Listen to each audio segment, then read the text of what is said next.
classique. Et là, c'était un modèle surtout venant de la chauve-souris. Mais à ce modèle, on a par-dessus ajouté des séquences, notamment du VIH, le virus du sida. Mais quand vous dites « on a ajouté », qui a ajouté? Ah, moi, je ne sais pas. Et c'est pas naturel, c'est ce que vous voulez dire? Non, ce n'est pas naturel. C'était un travail de professionnel, un travail de biologiste moléculaire. C'est un travail très minutieux, on peut dire d'horloger, on peut dire au niveau des séquences. Mais dans quel but? Dans quel but, ça n'est pas clair. Moi, je l'expose, si vous voulez. Mon travail, c'est d'exposer les faits, c'est tout. Je n'accuse personne, je ne sais pas qui a fait ça et pourquoi.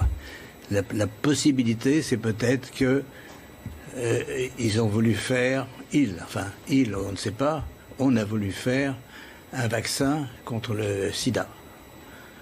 Donc on a pris des petites séquences du virus et on les a installées dans la séquence plus grande du coronavirus.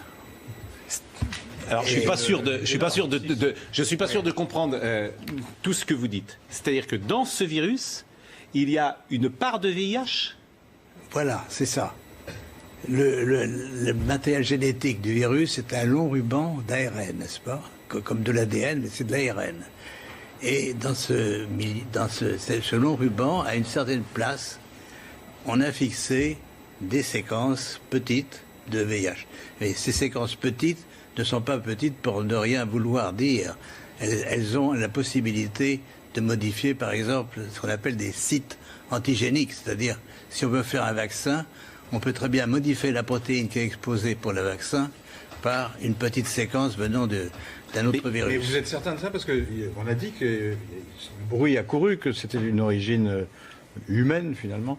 Et ça a été ensuite réfuté par la plupart des autorités scientifiques, quand même. Il y a quand même une volonté d'étouffement, si vous voulez.